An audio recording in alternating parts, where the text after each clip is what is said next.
Okay. Welcome back to another episode of Cobra Kai Companion, and I am Peter. And today, you guys, a very special interview. This is probably the closest we'll ever get to Pat Morita's Mr. Miyagi, but joining us, playwright, actor, director, Jovanni Sy. How you doing, sir? Well, good. Thanks, Peter.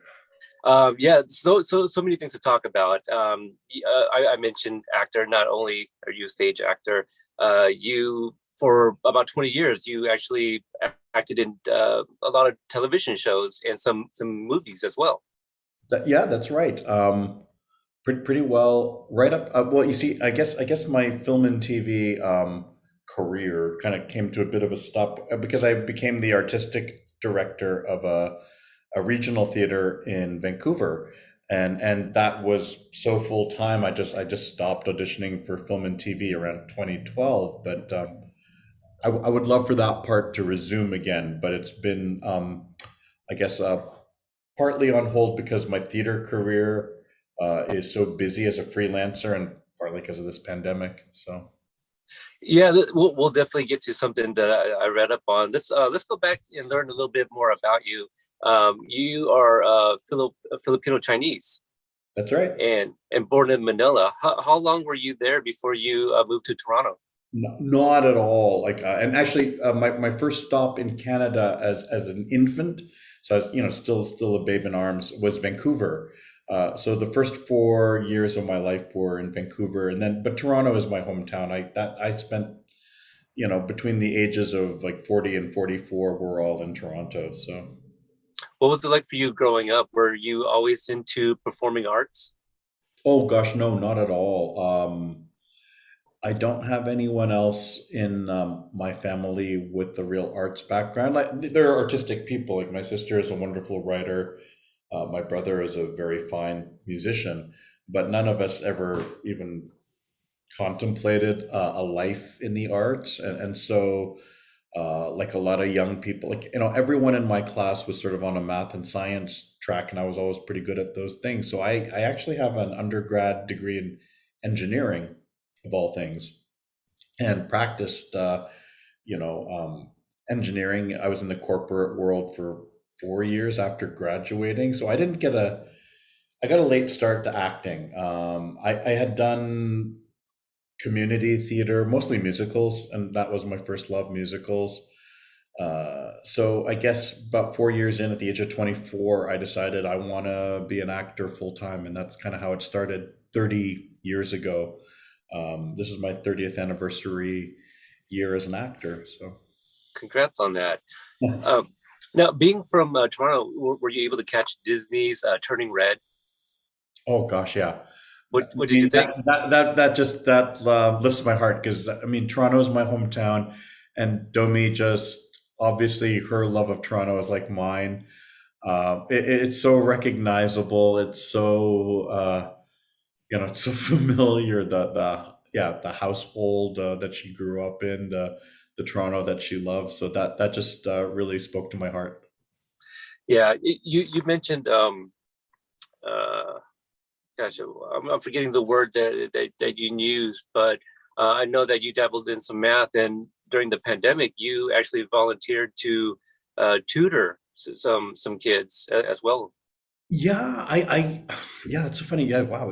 I wanted to make myself useful, and I know how overwhelmed so many of my friends were, not just having to, cope with working at home, but then also having to homeschool, essentially become their kids' tutors. And I know a lot of my friends in the arts, math wasn't their thing, and I guess I happened to have that aptitude, so I offered to do some tutoring for friends' kids, and that was really great. And I had to kind of brush off my own math knowledge because as an actor, you're not really asked to use the quadratic equation or the cosine law very much. So I just had to kind of do a little. It's good for me because I had to do a refresher and all that stuff. I had to solve a system of equations, that kind of thing. But it was no, it was fun, and I loved doing it.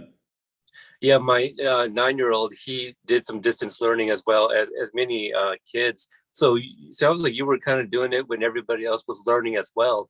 What were your classrooms like, and how difficult was it for you, if at all?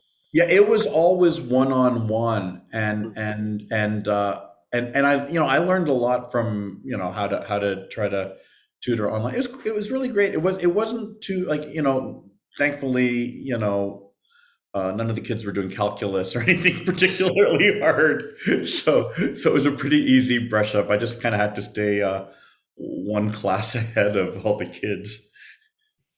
Now, you mentioned it being your 30th anniversary in acting. You also did some voice acting on is it Monster Force, the cartoon? Oh no, what was it? Yeah, was it Monster Force? It was. Oh my gosh! Wow, you done a deep dive. I don't think it was. Might have been Monster Force. Is that the one I played? Oh boy, some Japanese speedster, Ricky, somebody or other. Yeah, no, I've done an X-Men episode. I did, yeah, like it was a Stan Lee online, one of the very first kind of online animation things. It was kind of in the early days before streaming was super popular, but that was a recurring character, and I did, gosh, I don't know how many episodes, but yeah, I have to admit that was so long ago. I don't even remember the name of the series, except I love voice acting. It's probably my favorite kind of acting to do because there's such tremendous freedom with voice acting. So how'd you get into that? Because I saw that it was more early on that you did the voice acting, and then thereafter was TV and film. Oh, they were really pretty much at the same time, and it's the same kind. It's through the same. Agencies would get a casting call for voiceover work as well, so they really go in hand with the film and TV calls. It just my agent would say, "Hey, there's a part they're looking for a guest slot or a regular for this voice gig. Do you want to audition?" So it's the same deal as film and TV, and like film and TV, it kind of went on hold when I became an artistic director, and then that's just such a demanding job. Freelancing was kind of out of the question. One of your other projects I'm really interested about. You played a cameraman by the name of Max on the Universal Soldiers Part Three, I believe it was, which also had Burt Reynolds.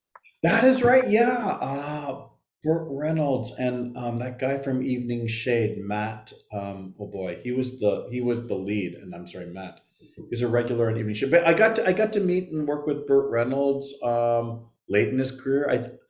I don't remember if it was before or after he had done Boogie Nights and sort of had that renaissance, because I think he got an Oscar nomination for Boogie Nights. It might have been just before, but no, he had lots of great stories and was just a real presence offset, just charismatic.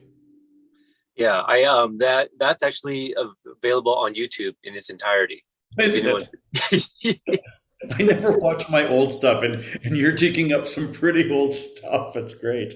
yeah, I was trying to find things to whether it's stills or clips, just to kind of see what it was like for you, younger. There was a TV show I found I couldn't find anything on, but it was a oh gosh, what is it called?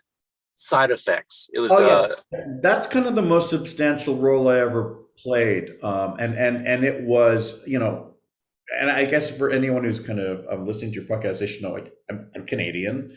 This was a Canadian drama on our national broadcaster, the CBC, Canadian Broadcasting Corporation. So it was a primetime drama. We only had two seasons. I think we did 29 episodes. And so that was my, like I would say of all my IMDb credits, that was by far the meatiest role because it was a recurring lead role. I was in all 29 episodes, and that's where I got to play a character with a real arc that developed over time. Because all the other credits were more or less guest shots on other things, either Canadian or American stuff that filmed in Toronto. So that was probably my most substantial credit, as well as there's a thing called the Atwood Stories that Lynn Stopkowicz directed. That's probably the only other really like role that I got to just play a real character because when you're a guest player, we call them day players, right? On an episodic thing, you're usually there just to kind of um, move the exposition along. I played a lot of doctors because there's always a movie of the week, or as we call it, disease of the week, and you're there to there's an American hero. They come in Toronto, and you're basically there to say, to deliver the bad news of you've got this disease or that disease, and that was kind of the bulk of my most of my credits are playing doctors delivering bad news to you know either first tier or second tier or third tier American stars. So. What about on Kung Fu: The Legend Returns? Oh yeah, that was a fun one. That was really early on. I got to play a monk in a flashback scene. So my scenes were with David Carradine, and I was wearing the whole bald cap, 3 hours in a makeup trailer to get that effect. And I was yeah, that was I remember that one. That was fun. I remember his grandkids were on set, and they would sometimes be heard in the middle of a take. So we'd have to stop a take, and he'd have to apologize for his grandkids running around. Yeah, another credit that you had, Once a Thief. Now, was that directed by John Woo? No, the series was called John Woo's Once a Thief to kind of brand it as, but obviously John Woo's an executive producer, had nothing to do with the series. Chow Yun Fat, nothing to do with the series. It was really, it was just parlaying off his name. And that was also a fun one. I remember that one pretty well because I think that's the only one of my credits where I got to have a working firearm. There was a firearm a specialist on set who did very very stringent protocol whenever you're discharging or even pointing a fake weapon. Like there's a whole series of very very precise protocols that are kind of necessary because we've seen what happens when you take shortcuts and the horror story on that Alec Baldwin movie. Right. It's almost unthinkable because having used a weapon on camera, I know exactly how strict those protocols are and how much pride firearms masters take in making sure everyone stays safe. So, but I remember that gig because I got to fire I think a 9mm Taurus, which is like a Brazilian manufacturer. It's like a Glock. It's like a kind of Glock thing. So Yeah. like you fire a blank, and then in the scenes where they don't actually need to see this is because this is before CGI, right? So they had the blank, not before, but before CGI was affordable, I guess. So they have the blank that I got to fire, and but in the scenes where you don't need to see the discharge, they give you a dummy replica because who wants to be holding something lethal when you don't need to? So that's what I mean by these really strict protocols. So in a shot where you're not seeing the discharge, they give me a really great looking replica. But then the one time I got to fire it, I know there are guys who specialize in action and they get to fire guns all the times, and it's old hat to them. But for me, it was kind of exciting because it's the only time in my life I've got to handle a weapon. Yeah, you shared the Alec Baldwin story, and then the mention of blanks immediately takes me back to Brandon Lee on The Crow. Oh, yeah. Horrifying. Yeah, and then there's the John Eric Hexum incident on his thing. He also died as a result of just basically not following the safety protocols in place Yeah, whenever there's a firearm on camera. So my goodness. Yeah, I mean, I guess if there's a bright side to it, you don't hear too many of those stories. But the few that come out, they're pretty horrific. Um, Now, to kind of segue into the Karate Kid, it's obviously a classic film. How familiar were you with the story? oh yeah, really. I mean, I saw its original release because I would have been more or less the same age as, Daniel and Johnny Lawrence. I was 16 when it came out. And it was a transformative, like honestly, a transformative movie for me because I think maybe 2, 3 weeks before seeing it, the first run in a movie theater, I'd seen 16 Candles, right? That's the same year, 84, right? And for us people our age, that was Long Duck Dong was how we were represented on screen. That was the trope for Asians on screen. We were the butt of the joke, objects of ridicule, just these kind of grotesque caricatures. And it was, I remember seeing that then and not even knowing what I was feeling. A combination of anger, rage. And the funny thing is, I couldn't put a name to it because it was the norm. It was how we always saw ourselves. It wasn't until I saw that movie Dragon with Jason Lee. And do you remember the scene where he's on a date with Lauren Holly and they're watching Breakfast with Tiffany's and she's laughing at Mickey Rooney doing that obscene Japanese character on camera, and she's laughing with the rest of the crowd. And then she looks over at Jason Scott Lee, and she sees the look on his face, and then she suddenly gets it. She gets the cost, the toll it takes on someone watching themselves denigrated publicly like that. And that's when I got it. Was like that's what I was feeling when I saw Long Duck Dong.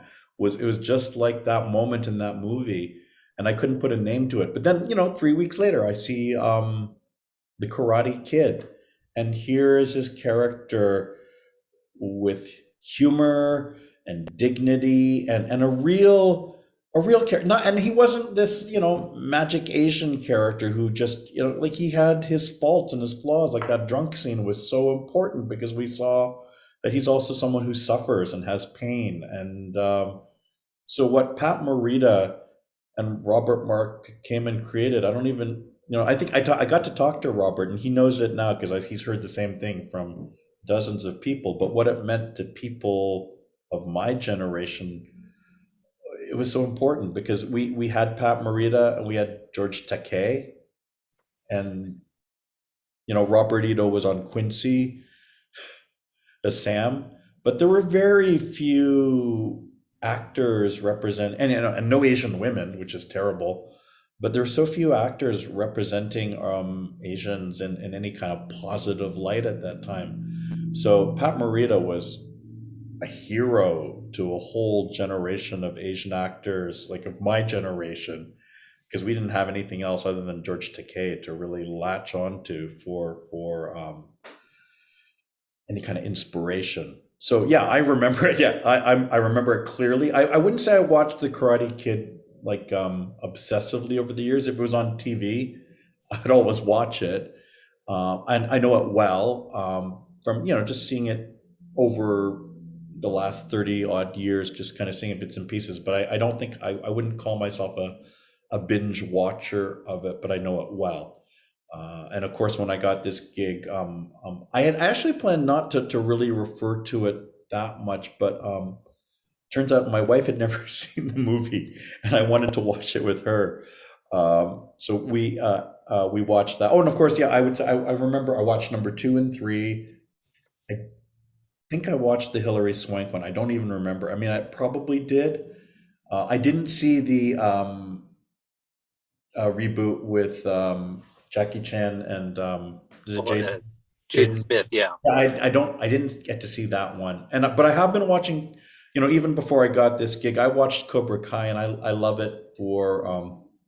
I mean, it's made for people like me, the way Stranger Things is, because there's the nostalgia factor, right? For Stranger Things, again, you look at everything, it's like, oh wow, that was my childhood playing D&D with nerds in the basement and all that stuff, and the sly references to all the movies we watched in the 80s. The same thing with Cobra Kai, right? It's just it's kind of great seeing Ali, like Elizabeth Shue, come back as Ali all these years later, to see Chosen, and to see Kumiko. yeah, Kumika Tamlin Tomita. It's like, oh, this is so great. It's yeah. So I know it speaks to a lot of young people, but it hits a real sweet spot for the Gen Xers like me who loved it the first time around. Absolutely. Yeah, I'm a huge fan of part two where they go back to Okinawa, Yeah.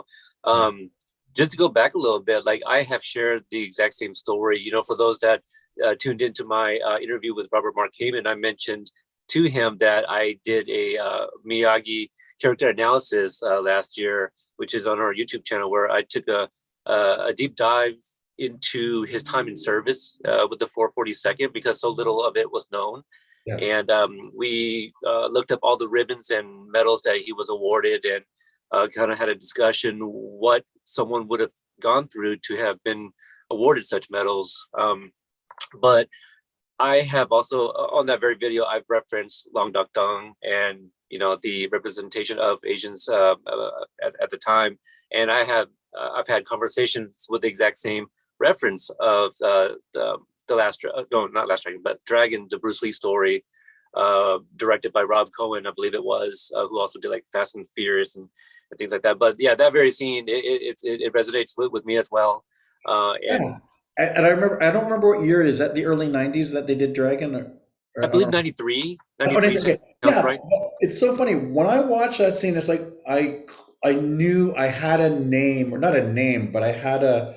It's like it validated the feelings of watching 16 Candles 9 years before in '84. It's like, oh, I wasn't alone in feeling that kind of anger slash shame slash whatever. It suddenly just kind of validated my experience of being in a cinema watching someone who looks vaguely like you just be the butt of the joke, and to Yeah, have no, absolutely. I feel I don't know if she served as consultant, but Bruce Lee's daughter, because she had a small part in the film as well.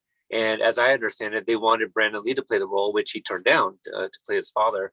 So yeah, I think that scene is very important, and thank goodness for YouTube, because that clip exists, and we can share that and say, hey, people, this is how it looks. This is how we feel. Like you said, we couldn't put it into words. So, I spoke with Keone and Mari. We mentioned that we've come a long way, but we still have some ways to go as well. Oh yeah, yeah. Yeah. Now, can you talk about when did you first hear about the project for the musical? Yeah,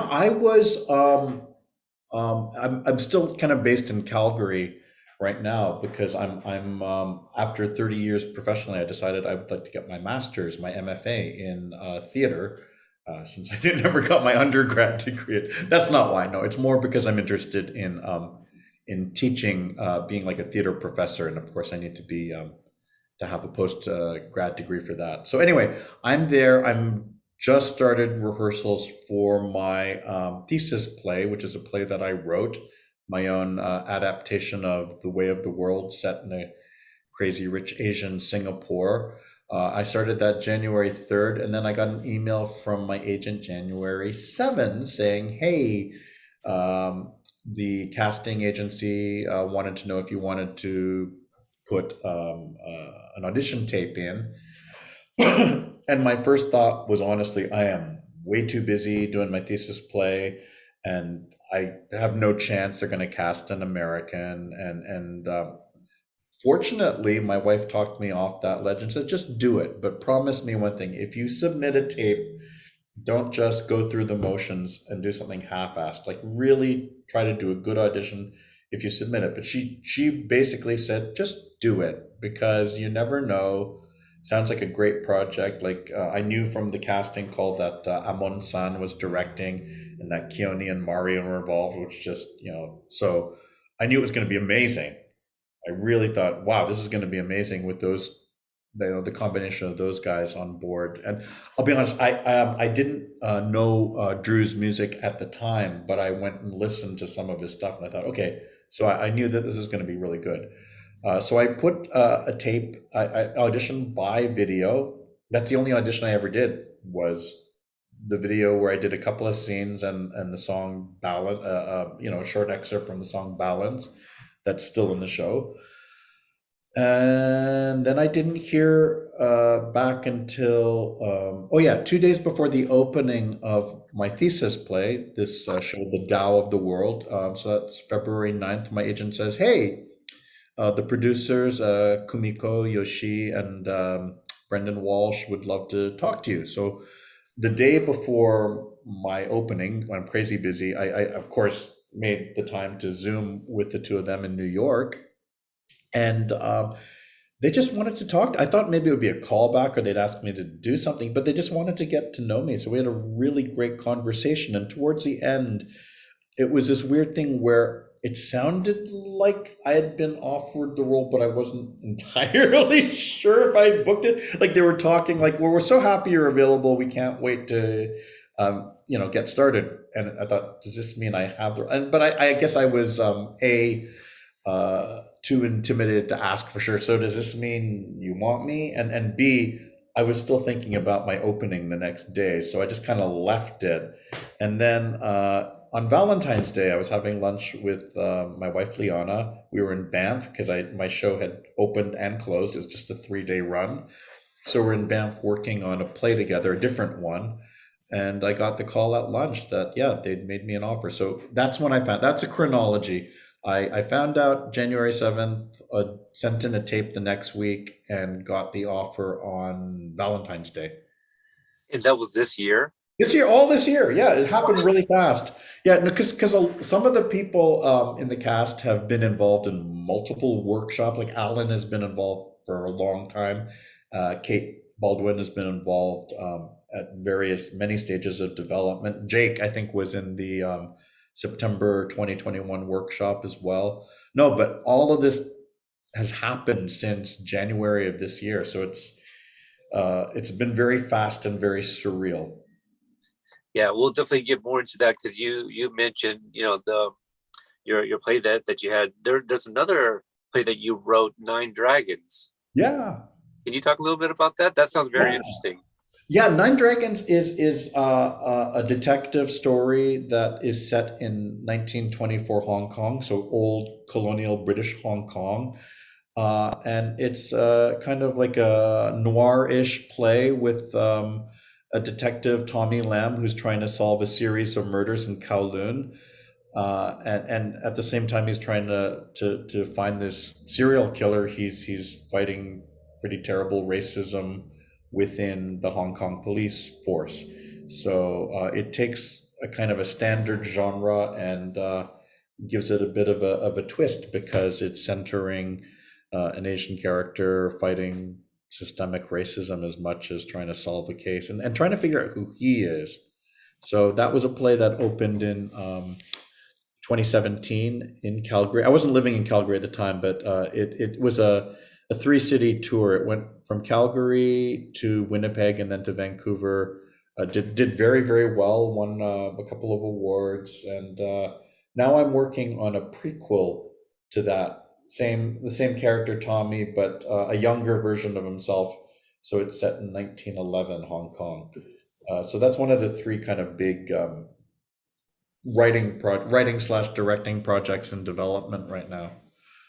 So I know nothing about this world, and we have seen Robert Mark Kamen, write screenplays and then wrote the book for the musical. Could it work in reverse as well? Like your Nine Dragons, could you turn that into a screenplay and ultimately a film if you wanted? Oh, absolutely. Plays get optioned into movies all the time. I mean, like it's an endless list. August Osage County started as a play. Steel Magnolias. Chicago, the movie, of course, Right. started as a musical in 1975 before its revival.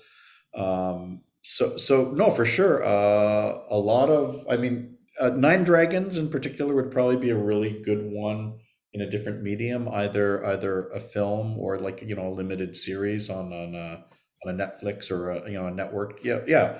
Um, and I guess I have an agent who's thinking about these things, but the truth is, I love theater. I'm a theater animal. I mean, it's not that I'm averse to film and TV, but I really really love theater, and it's the medium I get most excited about. So I tend to write for it exclusively. But if let me just put it this way, I'm not shopping around ideas for film and TV actively. I would certainly be happy to consider if somebody says, "Hey, I really like this. Have you considered adapting it?" I would definitely look at it, but I am so busy and satisfied with theater projects that are occurring right now that I don't actively kind of pursue that medium.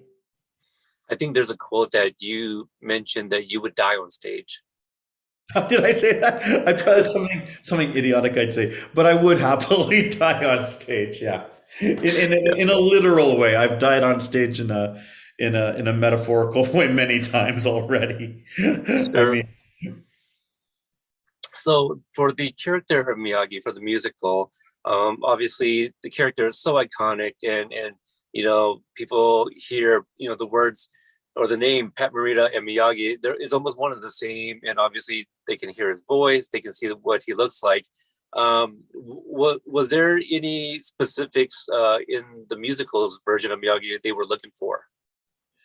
no, they gave me carte blanche, and it's really interesting. I mean, I don't, I didn't intentionally seek to emulate anything Pat Morita did, but I was really aware that you can't really separate that character from him. So I know on a subconscious level, I'm probably stealing from him, and I have experience doing this because two other roles I've played on stage are the King and the King and I, which you cannot separate from Yul Brynner, much as you try. You're gonna rip off some Yul Brynner here or there because he left an indelible mark on that role. And then the other one is the Cowardly Lion and the Wizard of Oz, the musical version. It's like I defy anybody to play the Cowardly Lion and not slip a Burt Lahr in there, because the person who creates it encodes the character with a little bit of themselves. And I think that continues in perpetuity no matter how much when you're playing a role that's so inextricably linked to one interpretation, the original interpretation. Same thing if I haven't played Henry Higgins, but I think anybody who's going to play Henry Higgins in My Fair Lady, not Pygmalion, but in My Fair Lady, you're going to imbue a bit of Rex Harrison into it. So I didn't actively seek to copy anything Pat Morita did, but I will fully acknowledge that it's probably there anyway without me trying. Yeah, especially because the book is written by Robert Mark Heyman, and he finds he's really good at obviously writing the voice of Miyagi. So I know that they probably don't want like spoilers out there and stuff like that. Is what can you tease us, or is there anything of your Miyagi that you might be able to give us? Uh, I think it's fair to say, because it's appeared in print, that the story kind of centers. It's almost as if it's told, not as if it is told from Miyagi's perspective. Like he is the narrative framing structure of, let me tell you what happened. So he kind of bookends the piece. And again, I think it's public knowledge that there's that Amon-san has incorporated some wonderful storytelling techniques that are very Japanese in nature. Like there are these um, spirits that follow Miyagi around, and they are very much about the central, I think, premise of our version, our musical, which is Miyagi not just striving to teach Daniel karate, but to give him a sense of balance, of his place in the universe, because it's essentially a coming of age story, and all coming of age stories are about an adolescent trying to figure out, who am I, what am I, where do I belong in the universe. So I think the spirits are a way of helping Daniel answer those questions, and the spirits are also very much like the Japanese convention of the kuroko, who these kind of, they're invisible, not invisible, they're visible um, people on stage who help move things around. And the idea is, you just, after a while, you just don't think of them as being there. It's a great convention. It's very theatrical. It helps. It solves a lot of really great questions of, how do you do this when you're not filming it? The things that people expect, like I don't think it's giving anything away. We retain the chase scene where the Cobra, Johnny and the Cobras and the skeleton costumes are after Daniel. Like, but that was stuntmen, and it had camera angles that you could edit and cut. So how do you do a big action sequence on stage and not make it look disappointing? And I think the solution is, you don't try to copy it. You try to do a theatricalization. You try to do a more imaginative version of it that doesn't rely on the literal, but relies on something that's much more theatrical. And that's what excites me is Amon's vision, the way Keone and Mari are so great at taking something as physical as combat and creating something that is, it's not combat and it's not dance, but it's sort of the marriage of the two, and it's exciting to watch. Now, you obviously just mentioned Keone and Mari. How does Mr. Miyagi move? Do you have some dance numbers yourself? Yeah, I don't want to give that away. Okay. It is a thrill to work. I'm not going to pretend that I'm doing the same stuff that these 20-year-olds are doing. Like our dance ensemble is extraordinary. They are so, anybody who hasn't seen a Keone and Mari thing, go on their YouTube channel, and that is a hours long rabbit hole because their work is so next level amazing. And I'm not doing that because I'm an old guy, but I get to do some stuff. But it works really well, is what I will say. Okay. And as we get ready to wrap up, just a few more questions. The Kyoko scene. You mentioned Mr. Miyagi's famous drunk Miyagi to show that he is human and how broken he was as well. Um, how how did you kind of prepare yourself? Maybe if you could speak on your headspace for doing your guys' version of that scene.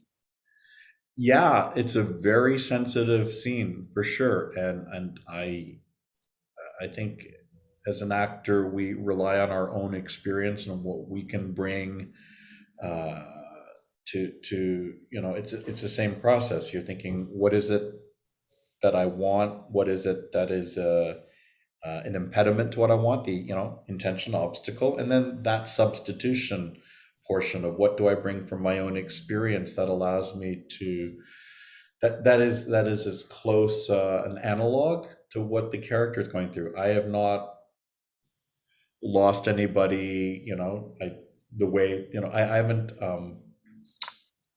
suffered the same degree of loss, but I know what it's like to feel betrayed by one's country. It's essentially Kyoko dies because she doesn't get the attention she needs because she is in an internment camp in the first place, and because of the refusal um, to treat her because she is one of those people in a camp, not a really full American. And this is all happening while Miyagi's literally risking his own life for his country. So again, I we talked about this. I think I have a sense of what it's like to want to feel like you belong to a country that maybe doesn't love you as much as you love it. That is something I am fully aware of. I think every Asian actor, Asian person is fully aware of not feeling fully vested, not feeling fully accepted, living in the in between. So I think I bring those experiences, that kind of sense of pain and need and longing when I approach that scene, and it's a gift of a scene to play because it's so raw and painful. There's a real kind of, and it's one where you can sense that this is not typical. Like Miyagi um, swallows that pain, he keeps it bottled down, and this is a chance for him to let it explode in all its anger and potency. And so, yeah, I love the fact that you're seeing a person under exceptional circumstances finally erupt in a way he's always wanted to erupt but hasn't been able to. Yeah, I mean, it sounds beautiful. I can't wait to see it. I keep hearing great things about it, but unfortunately, I'm a little far in the plane tickets. Oh my gosh, it's a Oh little no, spendy. Yeah, yeah. Hopefully, if we go to New York, yeah, you get a chance to see it because, yeah, yeah. I mean, it's a great scene. Everyone's seen how amazing Pat Morita is in that scene.